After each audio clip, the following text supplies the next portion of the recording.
Pravit ćemo tartar sos. Zato nam je potrebno, zapravo nismo uzeli jednu manju količinu, da vidite kako to pravimo.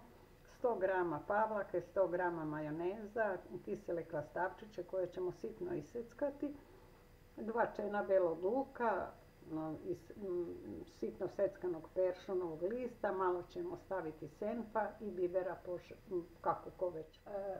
Iseckala sam jedan krastavčić, na ovu količinu je dovoljno, stavila jednu malu kašiku senfa i to ćemo izmešati dobro, po želji posoliti i dodati bibera i peršunov list i naš tartar sos je gotov.